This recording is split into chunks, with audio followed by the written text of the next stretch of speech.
The morning mist clung to the slopes of the San Benito Valley like a fragile silver breath.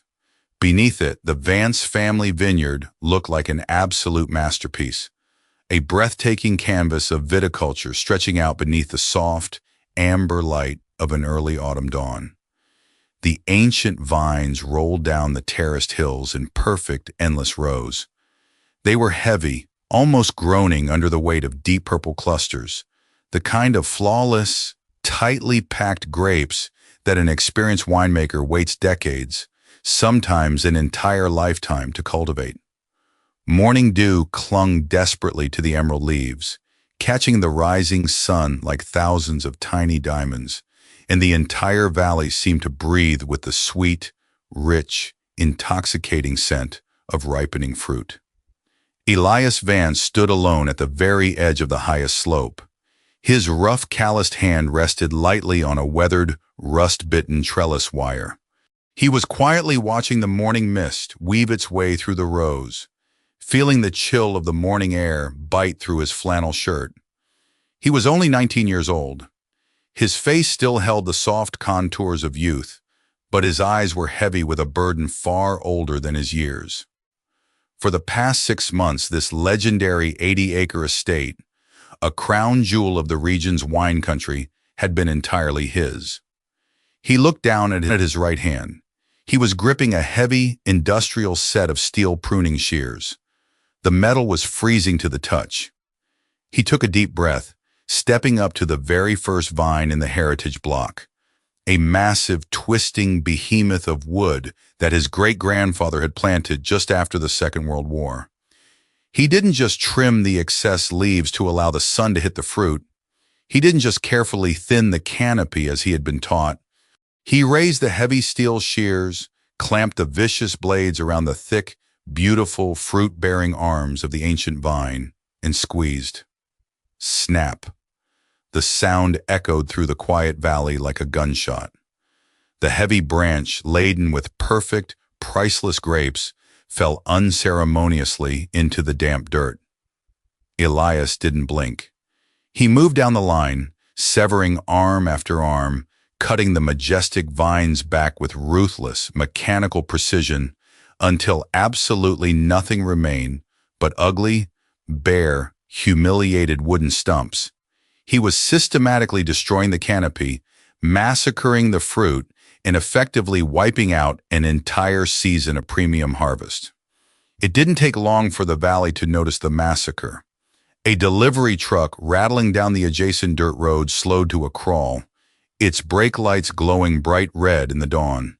Then a neighboring farmer's tractor idled to a stop. By the time Elias had decimated the first half-acre, leaving a trail of beautiful green ruin in his wake, 3 local commercial growers were leaning against the hoods of their trucks. They were watching him with the horrified, paralyzed stillness of people witnessing a violent crime in broad daylight. "He's murdering 80 years of history," one of them muttered, his face entirely pale, his hands shoved deep into his pockets. "That kid is completely out of his mind. The grief finally broke him," said another, shaking his head in absolute disgust. A third man, older with a deeply weathered face and a faded tweed cap pulled low over his eyes, said nothing at all. This was Thomas, a legendary master sommelier who had tasted the valley's wines for 4 decades. He just watched the prized historic vines fall into the unforgiving dirt, his jaw clenched so intensely that the muscles feathered against his cheeks. Down in the dirt, Elias didn't stop. He didn't look up to meet their stares. He kept the heavy shears moving in a steady, rhythmic, terrifying snap, turning what had been the undisputed crown jewel of the valley into a desolate graveyard of wooden pegs. What everyone standing on that road believed was the most arrogant, foolish, and destructive mistake of this young man's life would very soon become the most brilliant, revolutionary act of viticulture anyone in that region had ever seen. Before we uncover the incredible secret behind why this young man made a decision that left an entire billion-dollar industry outraged, take a quick moment to hit the like button, subscribe to the Vintage Archive, and share this story with someone who loves a truly spectacular underdog comeback. Your support helps us unearth the forgotten legends of agriculture. Now let's discover the truth behind the graveyard of vines. To understand the madness under the hill, we have to go back exactly 6 months. Elias had stood shivering in the cavernous, stone-walled cellar of his grandfather's estate. The air down there was perpetually cool, smelling heavily of damp earth, fermented yeast, and old French oak. In his right hand he held a heavy ring of iron keys that felt far too massive for his palm. Arthur Vance, a titan of the local wine industry, had passed away quietly in his sleep during the bitter depths of winter. He had lived 85 years, and for 65 of them he had meticulously tended this exact same rocky, stubborn soil. Elias had spent every autumn of his childhood on this estate. While other kids were playing video games or going to summer camps, Elias was trailing behind the towering old man through the endless rows of vines. His small hands were perpetually stained a deep, bruised purple from crushing grapes.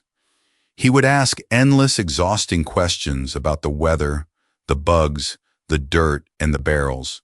Questions that Arthur always answered with a soft, patient smile, his voice rumbling like thunder in the valley. But when the cold reality of the will was formally read in a sterile, brightly lit lawyer's office in the city, the entire family was thrown into chaos. The multi-million-dollar estate didn't go to Elias's Uncle Robert. Robert was a slick, highly successful corporate wine distributor who wore tailored suits and had made absolutely no secret of his grand plans to commercialize the Vance family brand.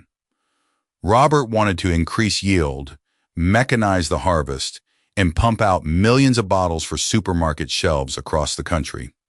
Instead, the lawyer looked over his rimless glasses and read Elias's name.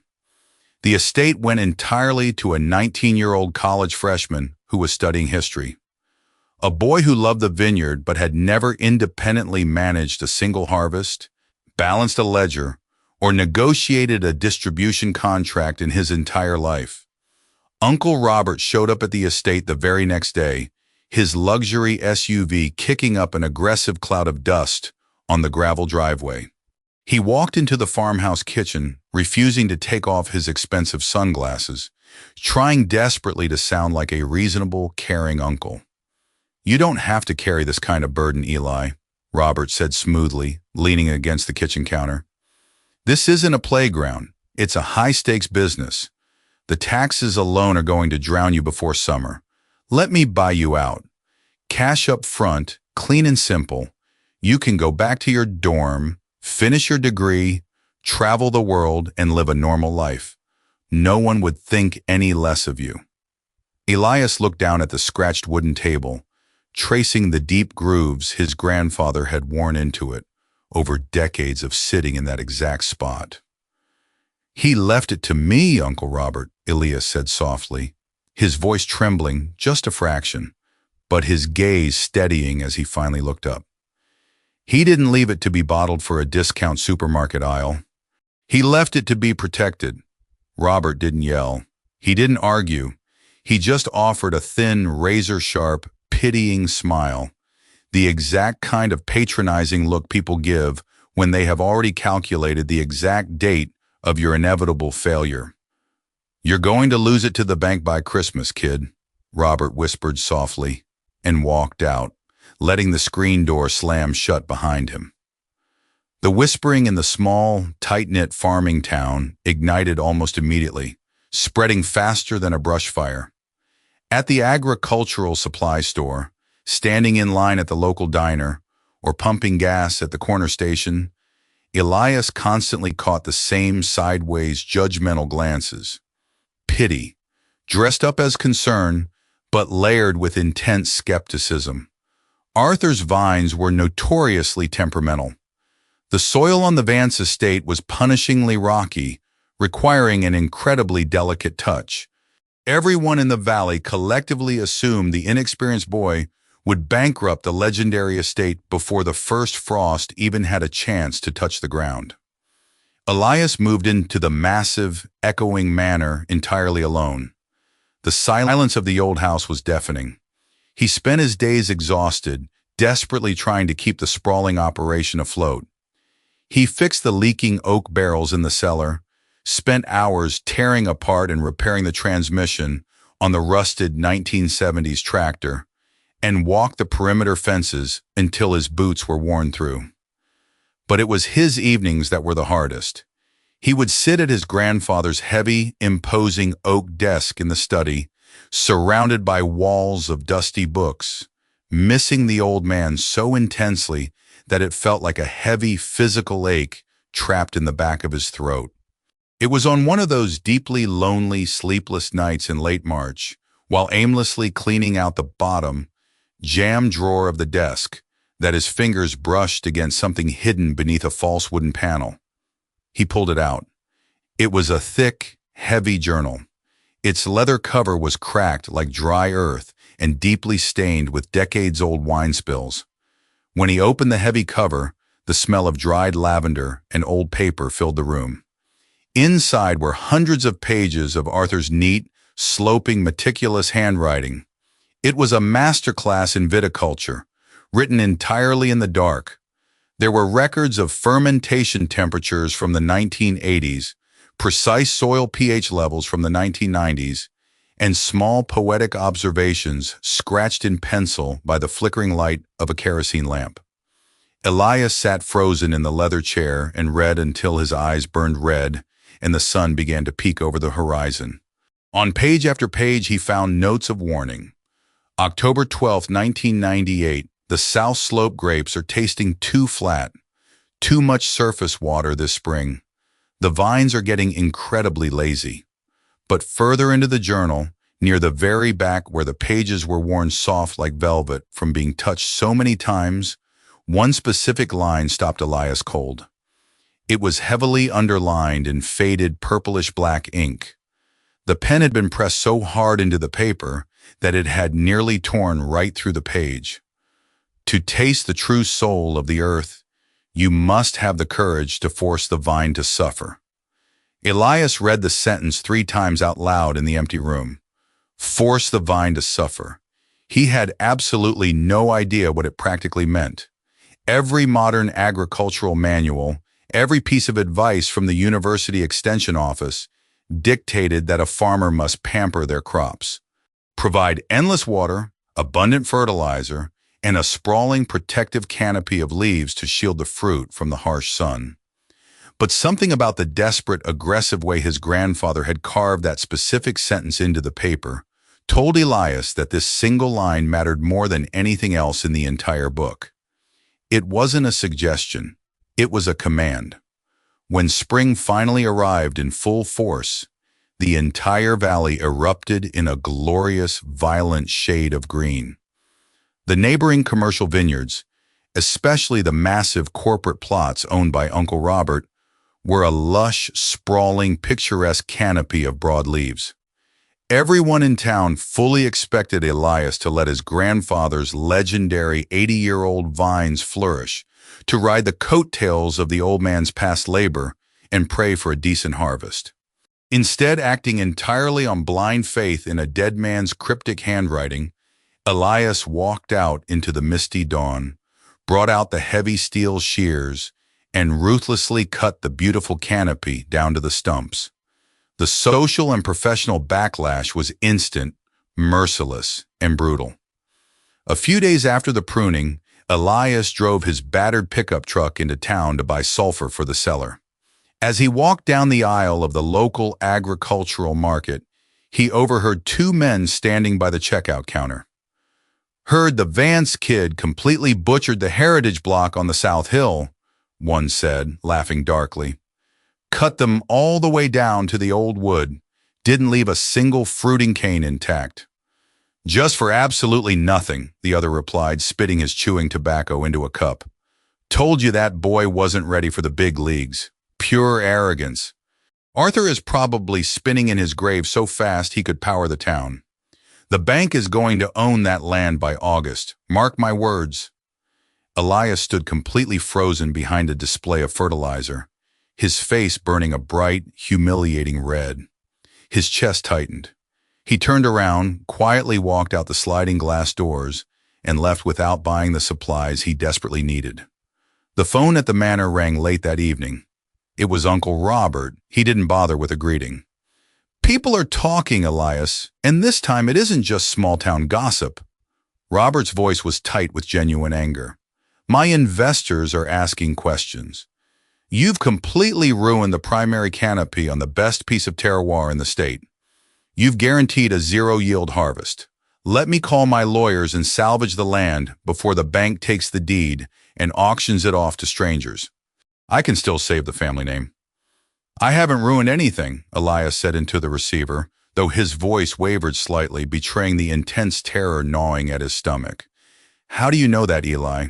What peer-reviewed science are you basing this on? You're a child playing at being a god with a pair of clippers." Elias didn't have a logical answer. He couldn't say, because a ghost wrote a riddle in a book. He quietly hung up the phone. He sat in the dimly lit study with the ancient journal laid open in front of him, desperately searching the fading ink for something, anything, that would prove the entire town wrong. But the entries only raised more terrifying questions. What profound secret had Arthur Vance known that the rest of the modernized, hyper-efficient valley seemed to have completely forgotten? Had Elias horribly misread the instructions? Was there a missing page he hadn't found? He found no clear, comforting answers. Only more of his grandfather's quiet, patient handwriting, page after page detailing the intricate relationship between ancient rocks, deep roots, and the invisible things beneath the surface that ultimately mattered far more than the pretty green leaves visible above it. If the spring was defined by doubt, that summer was defined by absolute brutality. A historic, merciless drought settled over the San Benito Valley in early July and violently refused to leave. It was a suffocating, apocalyptic weather event. Weeks stretched agonizingly into months without a single drop of rain. The sky above the vineyard was a flat, blinding, merciless blue, day after blistering day. The temperature hovered above 100 degrees, baking the moisture out of the atmosphere. Across the valley, the lush, sprawling, pampered canopies of the neighboring vineyards began to fail. The shallow-rooted commercial vines, accustomed to automated daily drip irrigation that was now heavily restricted by county water mandates, panicked. Their massive green leaves curled inward, turning a sickly, brittle yellow before browning completely and dropping to the baked earth. The grapes, exposed to the searing sun without the energy to plump, shriveled into hard, acidic raisins long before they could properly ripen. At the Vance estate, the situation felt incredibly dire. The primary well beside the farmhouse ran slower and slower every single day, spitting out muddy, silt-filled water before choking off completely. Bills that Elias simply didn't know how to pay began arriving in towering stacks on his grandfather's desk.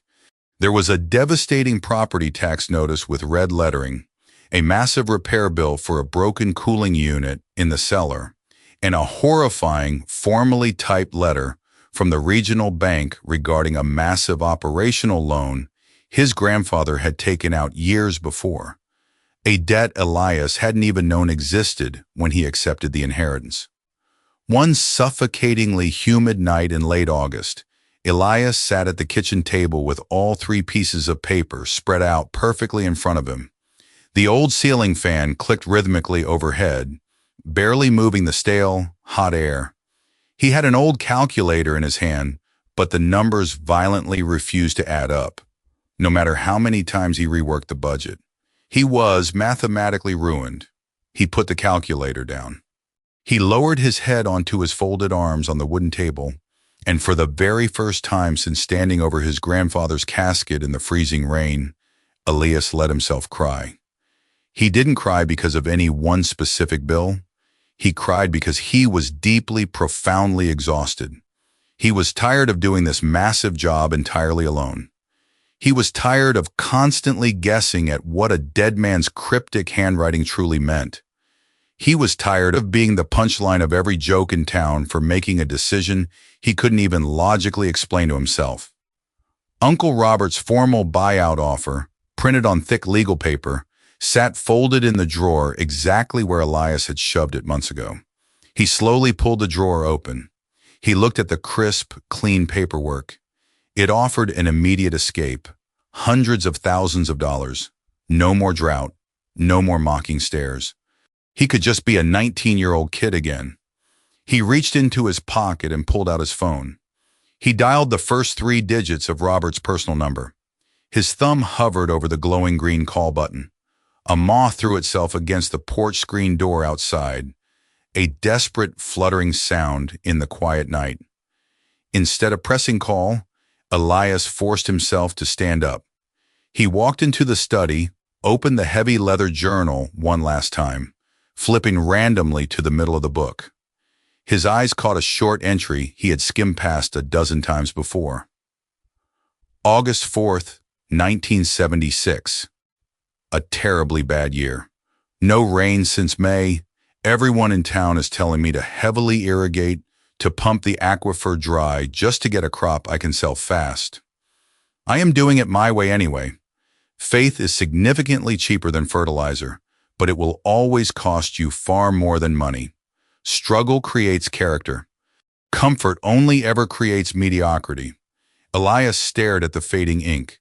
He slowly walked back to the kitchen, picked up his phone, deleted the dialed numbers, and went to bed without answering the demands of the world. August dragged on with absolutely no relief from the sky. The drought tightened its deadly grip on the entire region. The tall grass along the roadside turned the color of pale straw and crumbled to dust under the tires of passing trucks. Elias forced himself to walk his ruined fields every single morning before the midday heat became truly unbearable. He walked out to the heritage block, half expecting to find the ground cracked open and the wooden stumps as lifeless and dead as the entire town enthusiastically predicted they would be. Instead, stepping into the rows, he found something incredibly strange, something impossible. Where the thick, beautiful vines had been brutally pruned back and seemingly destroyed months earlier, the soil at the base of the plants looked different. While Uncle Robert's massive commercial vineyard next door had turned to blowing dust, the ground here was darker, slightly cooler, but it was the vines themselves that made Elias drop to his knees in the dirt. The ugly, brutalized wooden stumps hadn't died. They had violently fought back. From the scarred wood, they had sprouted new, incredibly compact, tightly grouped shoots. And more importantly, while the rest of the valley's leaves were wilting and burning, the leaves on Elias's vines were a deep, mesmerizing, vibrant emerald green. They stood proud and firm, heavily turgid with water that shouldn't exist. Hanging beneath these small canopies were tiny clusters of grapes. They were significantly smaller than normal, but they were perfectly plump, glowing like dark, polished amethyst jewels in the morning sun. The skins were incredibly thick, bursting with concentrated life. While the rest of the valley was rapidly becoming a graveyard of ambition, Elias's bare bones, tortured vines were inexplicably, miraculously thriving. The following afternoon, a sleek black luxury sedan pulled up to the edge of the estate. The older man with the weathered face and the faded tweed cap, Thomas, the valley's most feared and respected master sommelier, who had watched Elias prune the vines in horrifying silence months ago, stepped slowly out of the car. He didn't greet Elias. He simply walked straight into the rows of the heritage block. He crouched down, running his highly trained, sensitive fingers over a vibrant green leaf. He closed his eyes, feeling the tension in the plant. He took a deep breath, smelling the ambient air around the cluster, before finally standing up and looking the 19-year-old in the eye. "Did your grandfather ever sit you down and actually explain the mechanics of extreme dry farming?" Thomas asked, his voice soft, almost reverent, carrying across the silent hot air. Elias shook his head slowly. He just left me a note that said I had to force them to suffer. Thomas offered a small, incredibly rare smile. He was a poetic man, Arthur was, but there is brutal science behind his poetry. The sommelier pointed his cane at the stump. When a modern farmer pampers a vine, when they give it endless drip irrigation and a massive sprawling canopy, the plant becomes incredibly lazy. Its root system stays in the top 2 feet of the soil, drinking the easy water. But when you came out here with those shears and brutally cut them back to the old wood, you threw them into a panic. Thomas knelt down and dug his bare hands into the rocky soil. Without their leaves, they couldn't photosynthesize properly. Without surface water, they thought they were going to die. They couldn't rely on the comfortable surface anymore. So to survive, the vines had to send their taproots down, deep down, smashing through the limestone bedrock, weaving through the cracks in the granite, driving 30, 40, sometimes 50 feet underground to find ancient water reserves that nobody else in this valley can reach. Elias stood completely speechless, his heart hammering against his ribs as the sheer brilliance of the journal entry finally unlocked in his mind. By stripping away the comfortable canopy, Thomas continued, his eyes gleaming with professional awe, "You didn't destroy a crop, son. You forced an evolution. Down in that deep bedrock, those roots aren't just drinking water. They are absorbing complex, ancient minerals. They are pulling the literal geologic history of this valley up into those tiny grapes. You sacrifice the quantity of a single season to create an invisible engine of absolute, undeniable quality. To taste the soul of the earth, you must force the vine to suffer." Arthur Vance hadn't been writing a riddle to confuse his grandson. He had been writing a masterclass survival guide. He had been teaching Elias exactly how to survive the worst natural disaster the world could throw at them, using a technique he had learned over 7 decades of watching pampered land give out when things got hard. When the autumn harvest finally arrived in late October, the air turned crisp and cool. The yield from Elias's estate was incredibly small, barely a quarter of what the sprawling commercial farms would typically pull in during a good year. But the quality of the fruit that came off those vines was entirely unprecedented in the modern history of the region. Elias worked through the nights, pressing the grapes by hand, relying strictly on wild natural yeasts for the fermentation, just as the journal instructed. The juice that flowed from the press was incredibly dark, viscous, and concentrated. 3 months later, at the highly anticipated regional winter tasting event, the atmosphere in the grand ballroom was tense. The drought had devastated the industry. Most vineyards were presenting thin, highly acidic, or entirely ruined wines. Uncle Robert's corporate label presented a wine that critics politely dismissed as watered down and unremarkable. Then it was time for the Vance estate. Thomas the sommelier stood at the head of the judging table. He poured a small measure of Elias's wine into his crystal glass. The liquid was a deep, mesmerizing, impenetrable ruby core with a brilliant magenta rim. Thomas swirled the glass. The entire room of critics, journalists, and rival winemakers fell dead silent. Thomas brought the glass to his nose, closing his eyes. He took a sip. He held the wine on his palate for what felt to Elias like an eternity. Finally, Thomas swallowed, opened his eyes, and set the glass down with a trembling hand. "It tastes," Thomas whispered, his voice catching slightly on the microphone, "like the memory of a storm. It tastes of crushed black granite, wild dark cherries forged in a furnace, and the absolute defiance of the earth. It has a structure I haven't seen in this valley since the 1960s. When the final scores were tallied and projected onto the screen at the front of the room, Elias's wine scored a staggering, mathematically perfect 100 points. It was a legendary feat his grandfather hadn't achieved in over 25 years. The industry exploded. The limited bottles of the Vance Estate Deep Root Reserve sold out to international collectors in exactly 3 days. They sold at a premium so incredibly high that the single check Elias deposited on a Tuesday morning cleared every single debt, loan, and back tax he owed the bank, with enough capital left over to operate the farm comfortably for the next decade.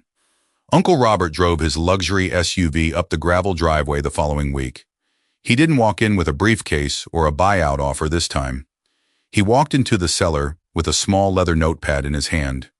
He looked at Elias, who was quietly washing out an oak barrel, and asked a single question. "How did you know to cut them back that hard? How did you know the roots would dive?" Elias stopped what he was doing. He told his uncle about the hidden journal, about the terror of the drought, about the sommelier's explanation of the bedrock, and about the profound, undeniable value of invisible struggles. Robert listened. For the first time in his entire corporate career, he didn't interrupt. He didn't calculate profit margins. He truly listened. And by the following spring, in a move that shocked his board of directors, Robert ordered his crews to heavily, brutally prune back 40 acres of his own commercial vines, intentionally trading a season of guaranteed, visible profit for a season of invisible, deep-rooted investment. That winter, with the cellar entirely full of aging masterpieces, the debts erased, and a warm fire crackling loudly in the hearth, Elias Vance sat once more at his grandfather's heavy oak desk. The weight that had pressed on his chest for a year was entirely gone. He gently turned to the final, heavily stained page of the leather notebook. There was only one sentence written there, dated just days before Arthur's death. "A truly wise man does not grow his wine for the loud critics of today. He grows his roots for the sellers of tomorrow." Elias closed the book gently, running his hand over the worn leather, and looked out the frosted window at the snowy fields stretching quietly toward the distant tree line. The mocking laughter at the hardware store, the agonizing doubt, the year of holding on entirely alone in the dark, none of it had ever really been about him. It had been about a valley that had grown too comfortable, a valley that had forgotten how to dig deep when the surface dried up. Elias smiled, and down below his feet, somewhere deep in the sprawling, cavernous stone cellar, carefully hidden away behind a loose, false brick in the oldest wall of the foundation, a small, heavily bound wooden box waited silently in the dark. Inside that box was another, even older journal, written in faded cursive, dating back to a time when the Vance family first crossed a raging ocean to find soil worth bleeding for. If this remarkable story of hidden wisdom, extreme resilience, and the courage to look beneath the surface inspired you, please remember to like this video, subscribe to the Vintage Archive, and share it with friends and family who might need a reminder to keep going when things get hard. You never know whose perspective on their own struggles might change after hearing a story like this. Thank you so much for watching, and we'll see you in the next vintage.